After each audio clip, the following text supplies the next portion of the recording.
Howdy. Got a 70 GS350 4-speed with me here. And I'm going to do something I haven't done yet, and I've been hesitant to do because there are too many know-it-alls out there, is I'm going to take you through the process on getting this thing stripped down, bodyworked and painted and reassembled as much as the client would elect to have me do, because he's probably going to finish up the job. And so here we go. The first thing that I do when I start any project is to catalog pretty much everything, do videos and photos of how the car came in, what parts are on it, what's missing, and kind of a general intake on how much needs to happen to make this job go the way it needs to. So I'm going to do a full walk around video. I'm not going to do too much with you here because it's boring, but just bear with me. Okay, this appears to be some original paint, but not all. Actually, I think it's been totally repainted, but my goal is to try and figure out how much rust there is. Obviously we got a patch here. There's a little bit of something popping through right here, but I don't know if it's just like paint or rust. I saw a little bit, I don't know what they were doing, if they were just trying to knock down bad spots, or if this was like bubbling that was coming through. Obviously we got a patch there, got a aftermarket antenna that needs to go away. Trunk channel looks pretty good, but we won't know that until we get the trim out. Got another patch down here that needs to happen, and the same thing on the front fender. That's a complete mess. I'm probably gonna have to cut it off starting here all the way down. But everything else looks pretty good. We have one original fender here and one NOS. Thankfully, this NOS fender doesn't look too bad as far as the discrepancy between the hood and the fender. I might be able to knock the hood down just a little bit to make that work a little bit better. This one, interestingly enough, actually has the same problem. And I'll probably do the same thing as the other side and beat it down a little bit. The real fix is to cut all these spot welds out and lift the center of the fender out to get a little bit more of an arc here. I've seen a lot of original fenders now that still have this flat spot on them. You can see that I can pretty much mostly fit my finger in there. And then on this fender is like, you know, maybe 2/3 of the size. So this fender is definitely flatter than the other one. But oddly enough, we have the same problem. So we're gonna have to fight that a little bit. Trunk lid's super solid, thankfully. The trunk floor is actually really solid. I've actually taken it out already, all this stuff out, and we've got a couple holes in here that are like, they're drilled for what I think was a trailer hitch. So we do have the original trunk seal in here. Notice that the seam is offset, and you've got your white and blue paint marks here.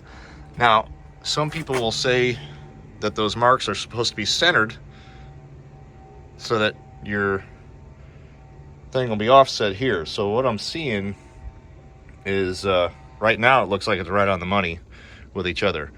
Maybe that's just the way they've got it set up, but if it was centered, then it would move this over a little bit more. So I typically see these over just a little bit more, but it's a little bit weird because some people are going to tell you that these are supposed to be centered with each other and not necessarily with the center of the trunk, but I don't know.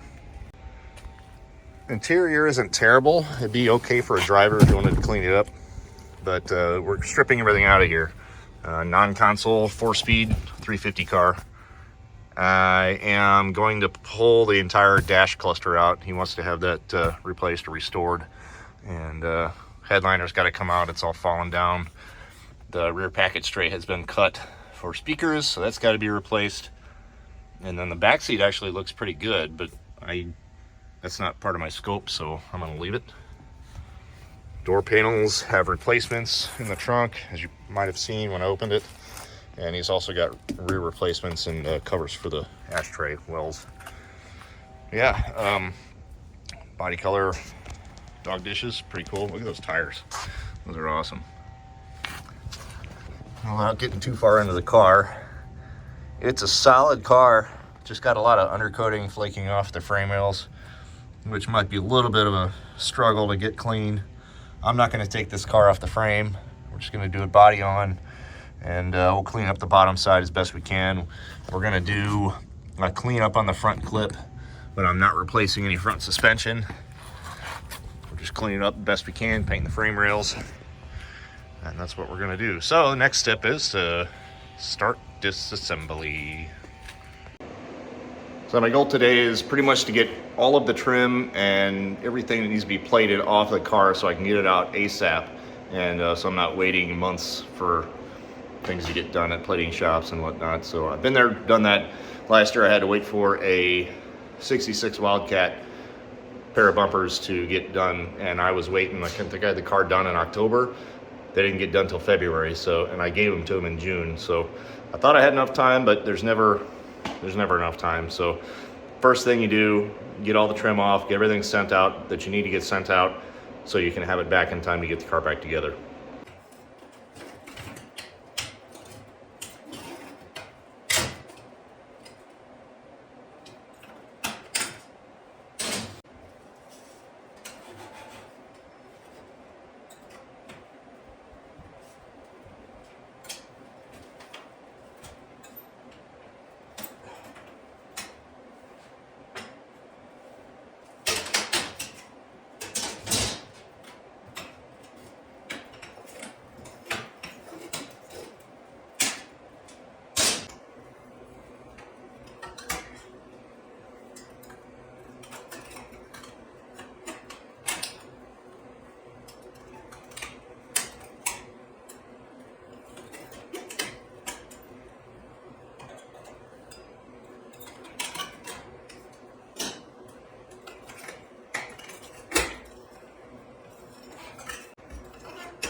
Soft pine wood.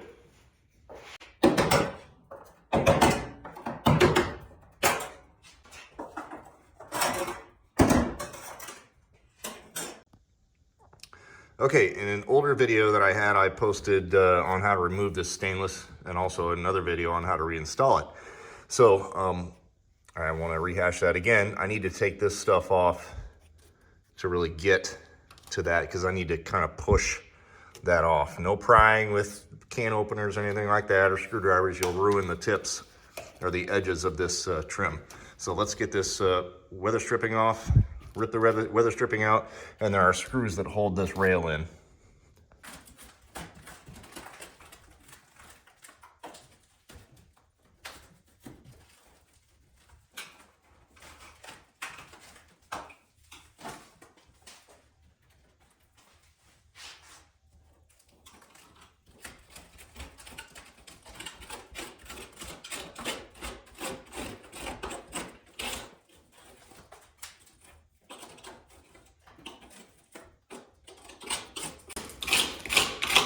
You can be pretty merciless with this stuff because it's never going to be able to be reused or anything like that. So get her done.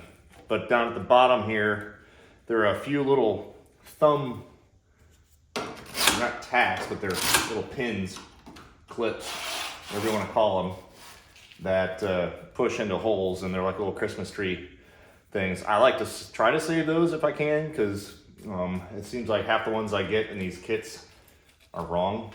So I try to keep as many original pieces as I can.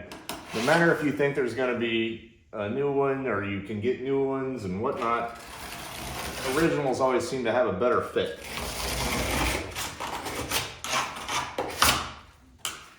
Okay, so there's Phillips screws every so often. That a couple up in the corner here, and they just are all the way back. So There is a little bit of a kind of an adhesive stuff that it's just a seal that you might have to break loose once you get these screws out.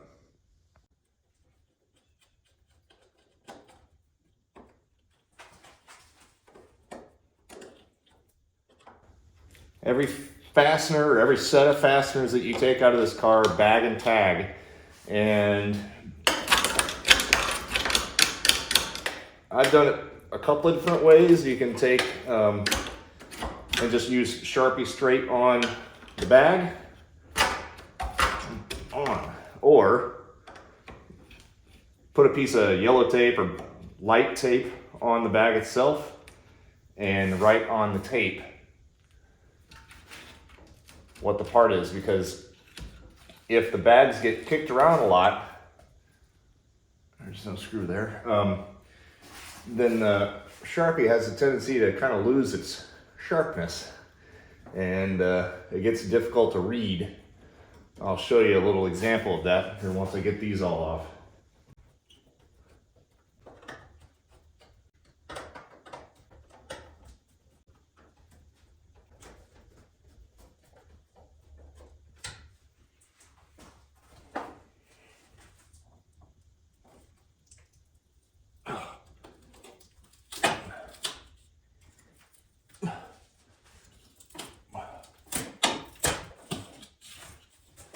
Easy peasy.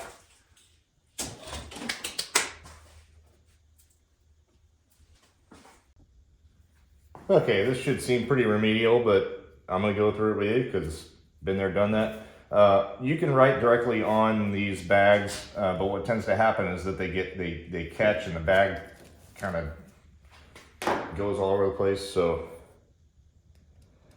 I just take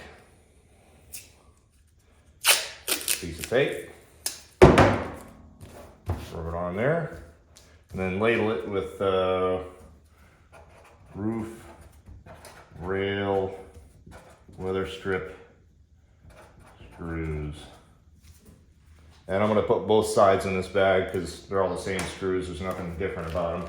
Sometimes you see a thinner, not a thinner one, but a more narrow screw head on the front corners of these things, but I did not see anything on this particular side, so throw those in there, and we'll keep this out for the other side, and we'll just stick this in a box for later.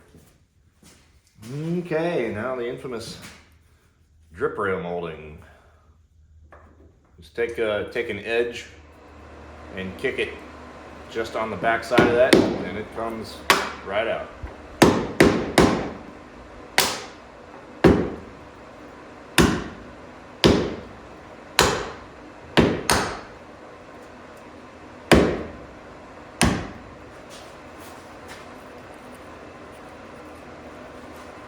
Come on.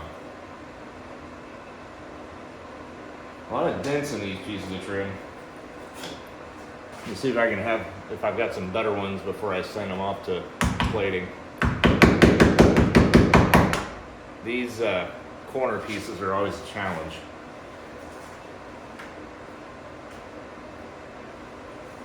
I don't always know the best answer on these. Sometimes I end up having to bend the little tangs on the front edge.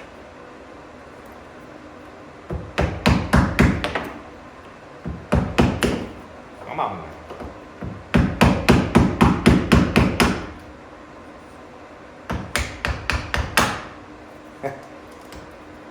The wood breaks and not the metal. That's the idea. Come on now.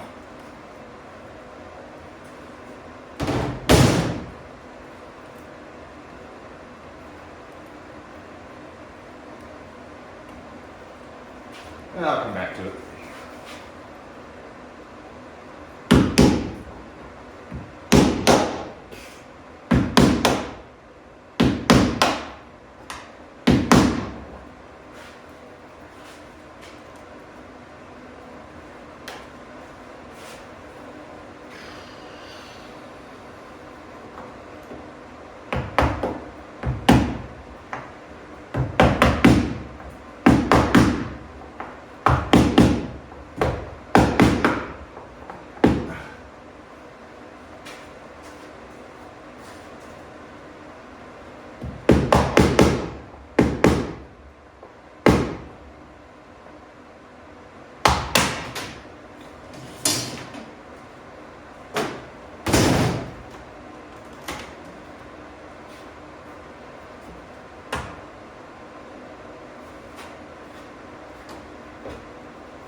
Got it.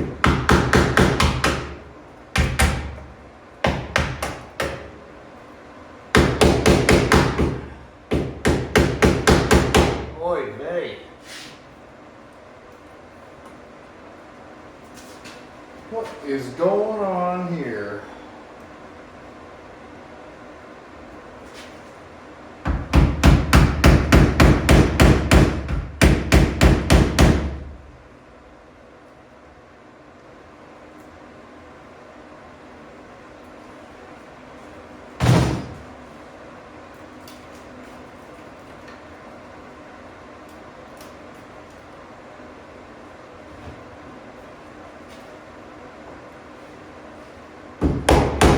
Go.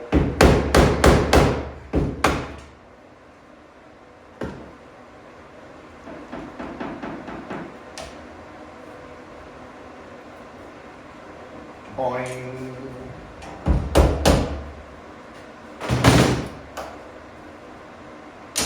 Ta-da. Not all cars have this trim here. There's a rust bubble. Interesting. I'm having a bit of a senior moment on, I know this is just clipped on, but I think there's something in here that holds that in, but these should just pop off. Famous last words, right?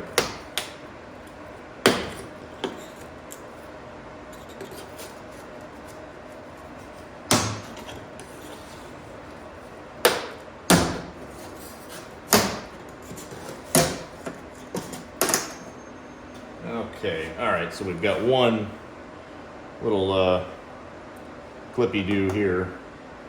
And I think that's how this rear one is as well.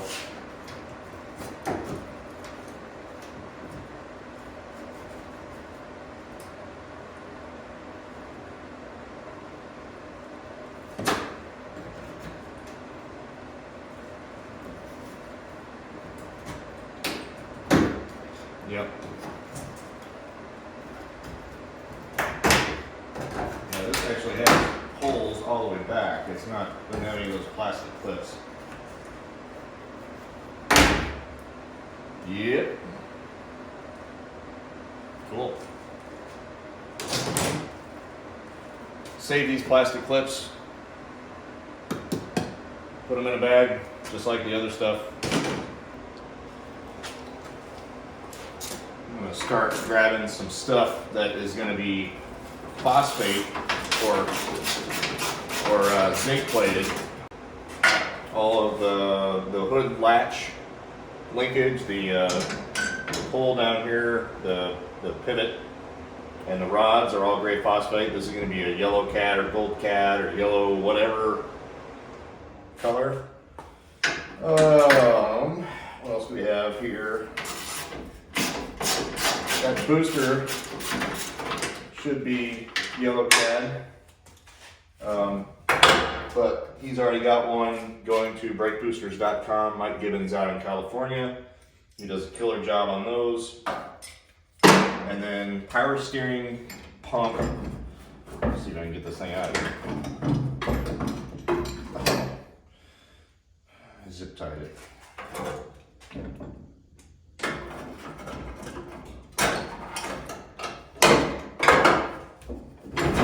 Anyway, so these two sheet metal brackets are gray phosphate. I've got to get those off.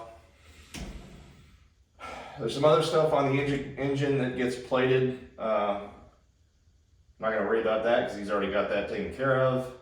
I'll just take this stuff off real quick because I've got to get to him soon. I need to get that stuff off, and I need to blast the phosphate stuff, and then I need to do nothing with the zinc or the CAD plate stuff because it doesn't look right once you plate it if it's been blasted.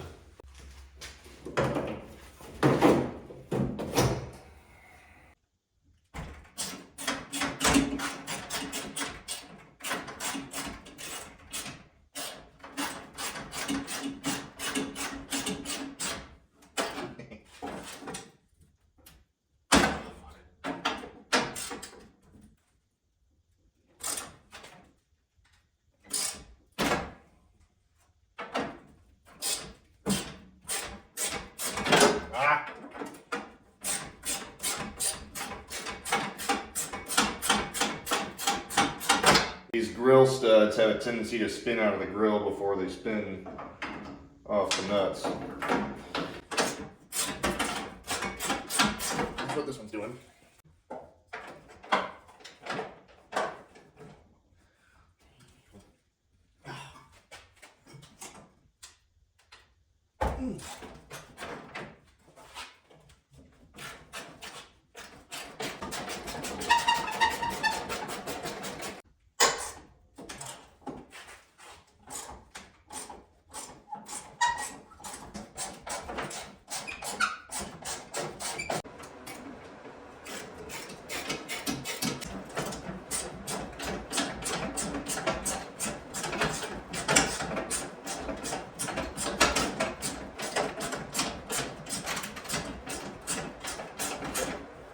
Okay, so this grill has got a pretty good break in it. It can be fixed, but I think we are going to go with a reproduction grill. We got to save the stainless and this painted steel lip. Almost forgot, horn bolts are clear zinc. They're not black, they're not gray, they're shiny metal.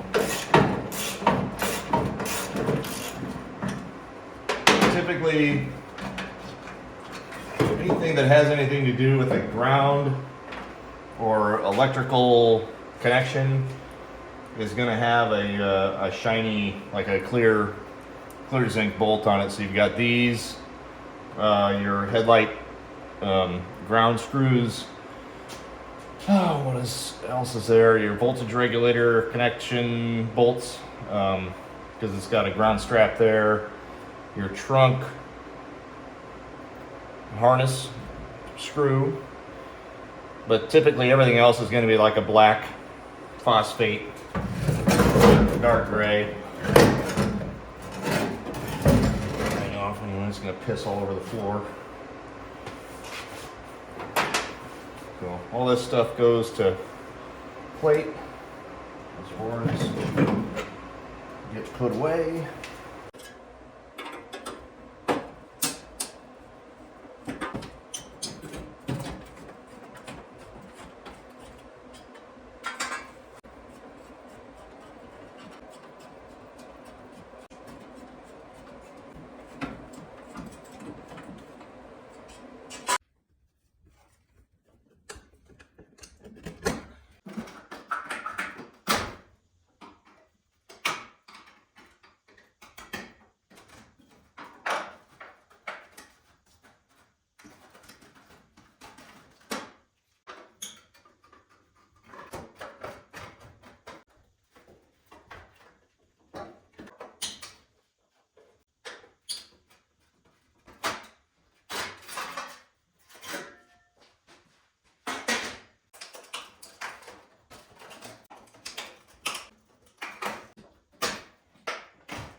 So that wasn't supposed to happen. I don't know where it got caught, probably something around here. That has never happened to me before. Now I got a door full of glass and stuff I'm going to be picking up for months. Alright, well, that's not the way to remove the glass, but it works. Safety third.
I'm going to make a quick note here.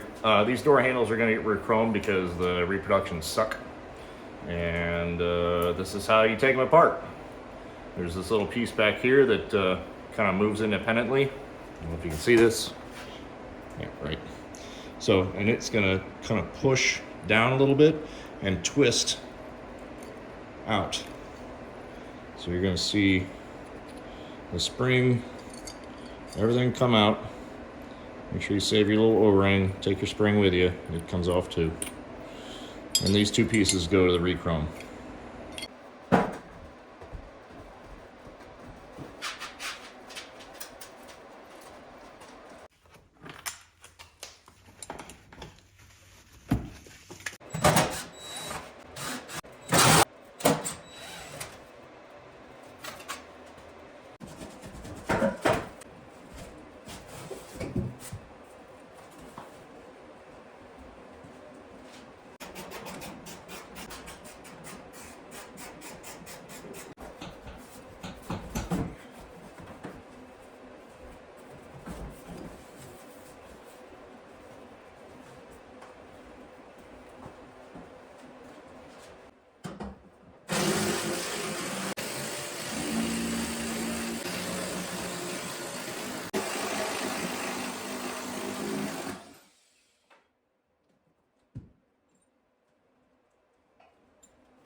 Okay, so I have the majority of this stuff off of the car that I want to get off before I start stripping paint.